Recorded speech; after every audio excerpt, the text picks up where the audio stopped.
नमस्कार, स्वागत है आप सभी का एजुकेशन केयर 6 में। और रुख करते हैं बिहार की तरफ।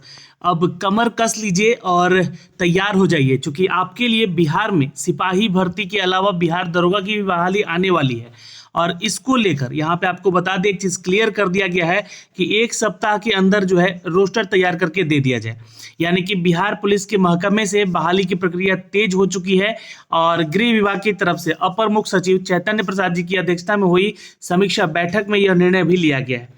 पुलिस मुख्यालय को एक सप्ताह में रोस्टर क्लियर करके गृह विभाग को भेजने का आदेश भी दिया गया है, जिससे कि बहाली की प्रक्रियाओं में तेजी लाई जा सके।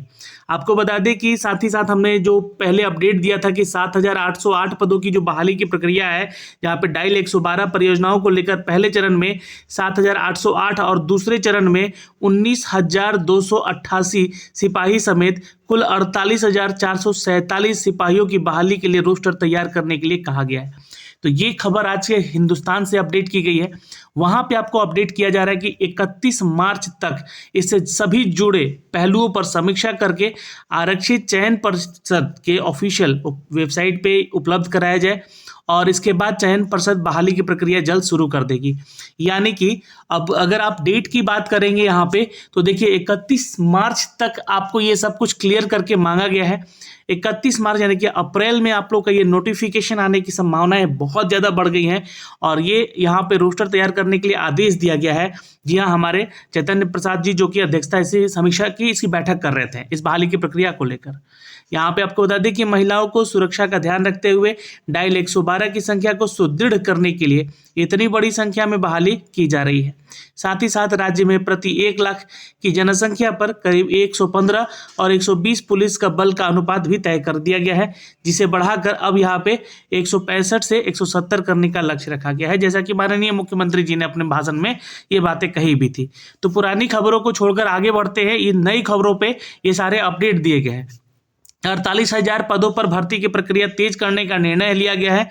और अपर मुख्य सचिव की यह अध्यक्षता में बैठक हुई है, जहां पे चैतन्य प्रसाद जी की अध्यक्षता में इस बैठक को फाइनलाइज किया गया है। और यहाँ पे बोला गया है कि इन प्रक्रियाओं को जल्द से जल्द लिया जाए, यानी कि सिपाही की बहाली हो सकती है। अब देखिए, क्या इसी महीने आपको बहाली की प्रक्रिया को लेकर अपडेट आ सकता है? तो ये खबर आज के दैनिक जागरण से है। आपको बता दें कि 31 मार्च तक रोस्टर क्लियरेंस की बात की गई है और नियुक्ति के लिए आरक्षित चयन परिषद को कराया जाएगा उपलब्ध यहाँ पे। यानी कि सब कुछ रोस्टर क्लियर हो जाएगा अगर यहाँ पे, तो आप लोगों का ये जो बहाली का प्रक्रिया है, जो चयन परिषद आपको कराती है CSBC, उसके पास सारा चीज डेटा उपलब्ध कराया जाएगा। 75,543 पुलिसकर्मियों की नियुक्ति की प्रक्रिया इस माह शुरू हो सकती है। अब ये मैंने आपको वहां पे दिखाया कि 48,000। अब यहाँ पे टोटल ये वैकेंसीज के बारे में, चूंकि यहाँ पे मैंने डायल 112 का बताया कि जहाँ पे 48,000 की वैकेंसी है लगभग, और यहाँ पे 75,000 कुल सिपाही भर्तियों की बहाली की प्रक्रिया है, जिसमें से हो सकता है कि 8 या 10,000 की आसपास जो है आपकी वैकेंसीज आ सकती है इस बार। मुख्यमंत्री जी के निर्देश के बाद गृह विभाग ने पुलिस मुख्यालय को इससे तेजी लाने के निर्देश भी दिए थे। और विभाग ने पुलिस मुख्यालय के पुलिस बल की स्वीकृति पदों पर विरोध रोस्टर क्लियरेंस का प्रस्ताव भी एक सप्ताह के अंदर उपलब्ध करने का निर्देश दिया है। इसके बाद 31 मार्च तक रोस्टर क्लियरेंस के साथ साथ नियुक्ति के लिए आरक्षित चयन परिषद यानी कि जो आपका CSBC है, यह उपलब्ध कराया जाएगा।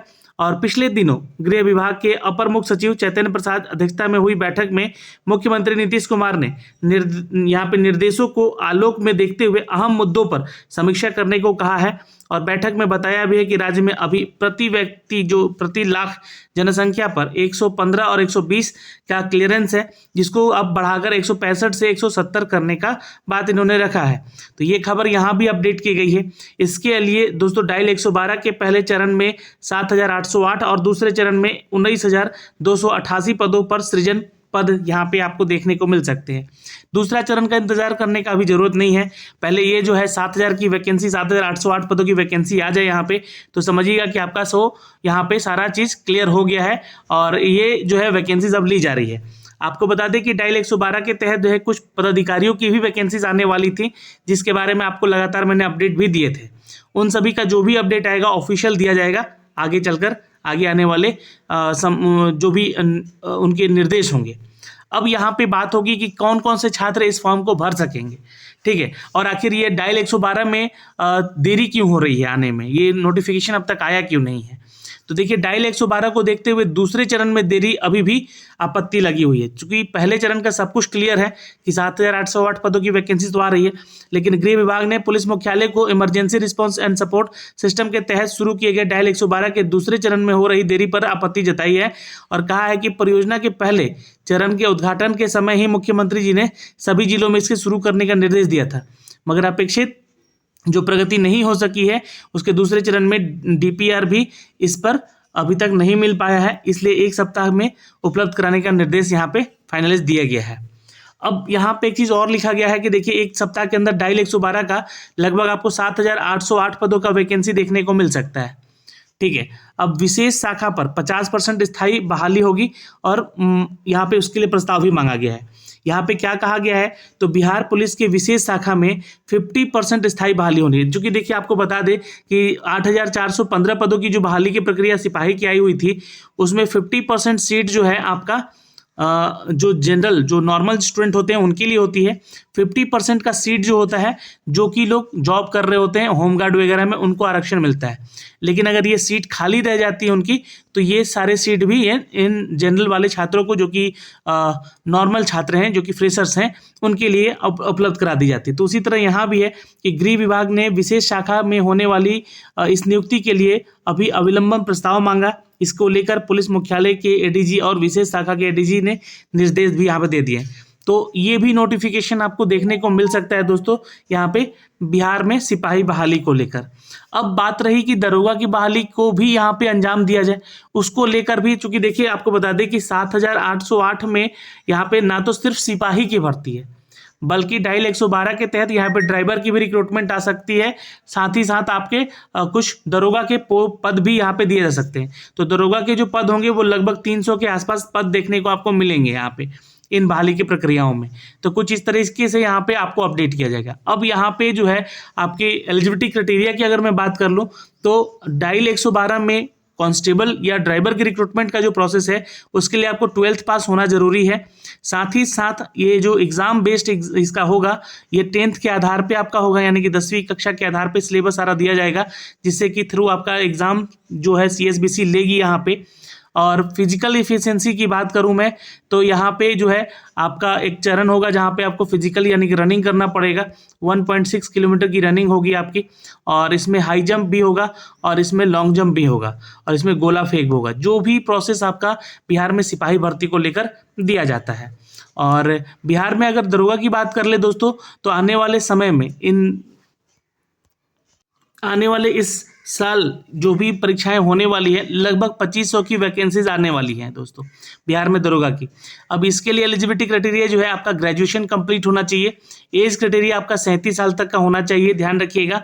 और साथ ही साथ यहाँ पे जो है आपका फिजिकल इफिशिएंसी टेस्ट होता है। अब यहाँ पे जो है 2 तरह के एग्जाम होते हैं, एक पीटी और एक आपका मेंस एग्जाम होता है। तो ये वैकेंसीज जब भी अपडेट होगी उसके साथ साथ नया आपको जो एग्जाम के लिए नोटिफिकेशन जारी किया जाता है, उस नोटिफिकेशन के थ्रू जो है आपको बताया जाएगा कि क्या क्या आखिर बदलाव इस बार किया जा सकता है आपकी बिहार में दरोगा बहाली को लेकर। लेकिन आप अपने स्तर पे अपनी तैयारी करते रहिए, हमारे साथ भी जुड़िए हमारे चैनल YT एजुकेशन पे, वहाँ पे आपको डेली प्रैक्टिस सेट दिया जा रहा है। साथ ही साथ आपको हमारे टेलीग्राम पे भी प्रैक्टिस सेट करवाए जा रहे हैं, टॉपिक वाले टेस्ट करवाए जा रहे हैं। जल्दी आप लोग को 1 से 2 दिन में अपडेट मिल जाएगा यहाँ पे कि बिहार में दरोगा बहाली को लेकर बैच 2 हम लोग जो शुरू करने जा रहे हैं, टेलीग्राम टेस्ट वगैरह, वो टॉपिक वाइज होगा। वहाँ पे पेज बाई पेज आपसे सारा सिलेबस कवर किया जाएगा, तो इसको लेकर भी आप लोग वहाँ पे जुड़ सकते हैं। बिहार में आने वाली इस परीक्षा को लेकर, बिहार में दरोगा बहाली को लेकर काफ़ी छात्र यहाँ पे उत्सुक हैं कि उनकी परीक्षाएं जल्द से जल्द यहाँ पे ली जाए और जल्द से जल्द नोटिफिकेशन जारी किया जाए, क्योंकि एज क्राइटेरिया बहुत सारे छात्रों का जो है जाता जा रहा है, मतलब कि छूटता जा रहा है। अगर आप लास्ट एज में है, अगर आपके ऐसे स्थिति में वैकेंसीज निकाली गई, चूँकि अभी पिछले 2 साल से कोई वैकेंसी नहीं है, तो अगर 2 साल के बाद वैकेंसी निकलेगी तो शायद आप लास्ट एज में आके अपना चांस खो बैठेंगे। इसको लेकर भी यहाँ पे सारी चीज़ें यहाँ पे, तो बस आपके पास यहाँ पे इंतज़ार की अब घड़ी समाप्त होने वाली है। अगले महीने बिहार में सिपाही और दरोगा दोनों बहाली आपको देखने को मिल सकती है। तो इस वीडियो के माध्यम से ये न्यूज़ अपडेट पहुँचाना था दोस्तों आप लोगों के पास। और अगर आप छात्र हमारे साथ जुड़ना चाहते हैं तो आप हमारे टेलीग्राम को ज्वाइन कीजिए। आप लोग के लिए 20 टेस्ट प्रैक्टिस भी हमने तैयार किया है। इस 20 टेस्ट प्रैक्टिस को आप लोग बहुत ही इत्मीनान से सॉल्यूशन के साथ दिया गया है। लगाइए इस टेस्ट को और ये PDF आपको वहाँ पे देखने को मिल जाएगा। बाकी आप हमारे चैनल YT एजुकेशन पे जुड़िए, वहाँ पे प्रैक्टिस सेट दिए जा रहे हैं। अन्य पुस्तकों के द्वारा जो अपडेट है मार्केट में अवेलेबल है, उनका टेस्ट प्रैक्टिस भी करवा रहा हूँ, तो वो वीडियो भी आप लोग देखिए, तैयारी करते रहिए। जय हिंद।